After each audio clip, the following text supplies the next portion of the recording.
Assalamualaikum warahmatullahi wabarakatuh. Bertemu lagi dengan saya Jerry Bidin Surahman pada kali dengan NIM 1219153. Pada pertemuan kali ini saya ingin sedikit menjelaskan tentang user experience atau yang disebut dengan UX. Apa itu UX? UX adalah ekspresi pengguna bagaimana mengungkapkan atau meluapkan perasaan ketika telah berhadapan langsung dengan sistem tersebut. Hal ini juga meliputi perspektif pengguna mengenai praktisan dalam penggunaan perangkat lunak tersebut, agar sebuah kemudahan pengguna yang intinya subjek dari para penggunanya. Sifatnya dinamis sesuai dengan perkembangan zaman pada saat ini. Ada aspek-aspek penggunaan dalam hubungan UX.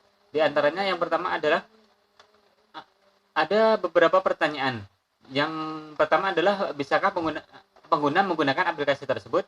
Yang kedua, apakah user bisa mencarinya. Yang ketiga, apakah sudah memenuhi ekspektasi. Yang keempat adalah apakah sistem tersebut dibutuhkan pada saat ini. Dan yang kelima, ada pengguna ingin menggunakannya apakah atau tidak. Yang keenam, ada apakah bisa dipercaya sistem tersebut. Yang terakhir, dan bisakah sistem tersebut diakses. Ada perbandingan antara user eksperimen yang jelas dan yang bagus. Di sini saya jelaskan tentang aplikasi ojek online. Di ojek online yang baik, di antaranya adalah ringan dan cepat untuk dibuka. Yang kedua adalah pada menu navigasi yang simpel dan mudah dipahami oleh penggunanya. Yang ketiga adalah desain yang selalu konsisten dan di setiap elemennya. Yang terakhir adalah di layar hanya berisi informasi yang penting-penting saja. Sedangkan di aplikasi ojek online B yang kurang baik, itu diantaranya adalah berat dan lambat pada saat digunakan. Pada menu navigasi itu sangat rumit dan tidak teratur. Selain itu, desain elemennya yang selalu berubah-ubah, dan di layar penuh dengan informasi dan gambar yang tidak perlu. Nah, di bidang-bidang terkait dengan pengembangan UX, ada beberapa yang berpusat pada sistem pengguna seharusnya menyertakan strategi di bidang masing-masing. Seperti yang pertama ada pada project management.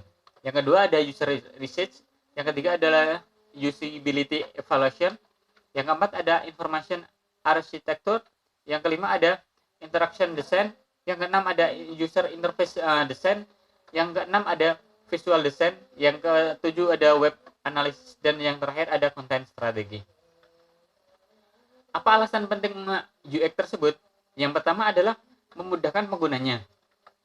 Yang dimaksud dengan memudahkan penggunanya adalah mempermudah pengguna dalam menggunakan sebuah aplikasi atau produk tersebut. Karena sebuah produk yang memiliki aspek terkait dengan user experience akan berkaitan dengan aspek usability mengenai produk tersebut. Yang kedua adalah meningkatkan peminatnya. Jika aplikasi tersebut mudah digunakan, untuk user interface juga bisa menarik perhatian pengguna dalam menggunakan produk yang serupa. Karena kemudahan dan menggunakan produk yang dipasarkan tersebut.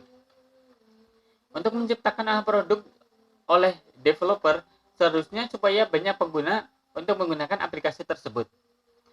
Yang ketiga adalah menjadi faktor kesuksesan. Semakin banyak peminat dari produk tersebut, pastinya akan meningkatkan peminat terhadap suatu produk tersebut. Sehingga semakin banyak yang minat, maka developer akan diminta untuk melakukan update produk. Hal inilah yang membuat suatu produk dikatakan bisa sukses. Yang keempat ada pastikan memiliki user interface yang baik.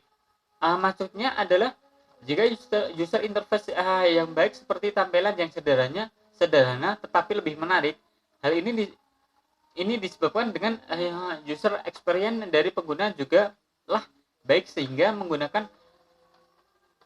pengguna menghasilkan produk yang bagus seperti perangkat lunak yang dipasarkan pada saat ini. Yang kelima adalah menjadi pesaing produk lain. Pada saat ini banyak produk-produk yang telah bermunculan, seperti yang kita ketahui ada seperti WhatsApp, Facebook, Instagram, dan masih banyak lainnya. Karena itu, pengembangan sistem menggunakan user experience juga baik meskipun hasil keluaran dari sistem sederhana dan memiliki fitur yang kurang lebih sama dengan pesaing pada lainnya. Dikarenakan dalam penggunaan user experience yang baik secara keseluruhan dari pengguna, sehingga menghasilkan produk yang menarik, serta user interface yang lebih baik. Selain itu, ada aspek-aspek dalam pemahaman UX. Yang pertama adalah berubah-ubah.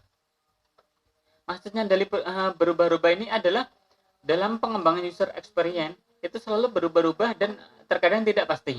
Seperti Google, WhatsApp, Twitter itu biasanya memiliki perubahan untuk mengikuti zaman dan untuk permintaan dari sebuah pengguna tersebut. Yang kedua adalah harus memperhatikan pengguna atau user tersebut. Maksudnya adalah developer harus mendengarkan dan melihat peminat dari user. Observasi terhadap pengguna akan menjadi sangat penting karena akan menggambarkan apa yang diinginkan, sehingga menghasilkan experience yang baik dan sesuai dengan apa yang diharapkan. Yang ketiga adalah tidak memiliki metodologi. Maksudnya adalah tidak memiliki langkah-langkah yang harus diikuti sesuai standar sendiri, karena user experience lebih ke cara untuk pendekatan tertentu dan bukan dari tahapan standar. Yang keempat adalah bukan user interface. Maksudnya adalah user experience ini penerapannya lebih dari user interface. Digunakan sebagai landasan dari user interface dalam pembuatan sebuah produk. Yang kelima adalah testing pada penggunanya. Kita bisa langsung melakukan testing pada pengguna untuk kemudian akan ada feedback, entah itu kekurangan maupun kelebihan dari produk ini. Hal ini biasanya bersifat beta dalam masa pengujian produk yang kita buat. Yang keenam adalah bukanlah usability. Maksudnya adalah mencakup hampir keseluruhan hal yang dialami oleh user. Berbeda dengan usability yang hanya mencakup sebagian dari user experience. Yang ketujuh adalah sulit dikerjakan sendirian. User experience dikerjakan dalam beberapa spesialisasi seperti bagian research, prototype, usability, testing, dan lain-lain. Dan masih banyak lagi. Pada elemen user experience, ada 5 elemen user experience di antaranya adalah yang pertama adalah surface atau yang disebut dengan perancangan sensori designer yang meliputi bagaimana panca indera manusia berinteraksi. Maksudnya adalah user melihat, mendengar, dan menyentuh, mencium, dan merasakan aplikasi tersebut. Skeleton. Yang kedua adalah skeleton. Skeleton ini berguna untuk memikirkan interface desain yang meliputi atribut-atribut produk tersebut. Yang ketiga adalah struktur. Apa maksud dari struktur ini? Ini adalah bermakna perilaku dan pemikiran user dengan tujuan dapat memahami dan penentuan struktur produk agar sesuai dengan keinginan user tersebut. Yang kedua adalah scope. Scope adalah untuk memilah apa yang akan dibuat dan apa yang tidak akan dibuat. Jadi produk ini dibagi menjadi dua menurut sifatnya, yaitu produk sebagai fungsional dan produk sebagai informasi. Yang kelima adalah strategi. Yang dimaksud strategi di sini adalah bagaimana user menggunakan produk dan bagaimana produk yang dibuat telah sesuai dengan kebutuhan yang diinginkan oleh user tersebut. Dari 5 level user experience,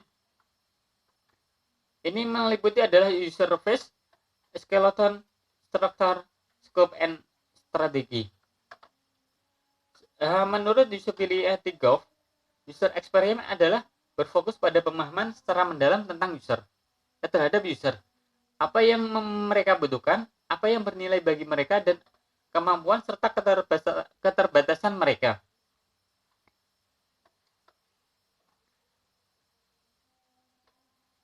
Selanjutnya adalah faktor kesuksesan UX.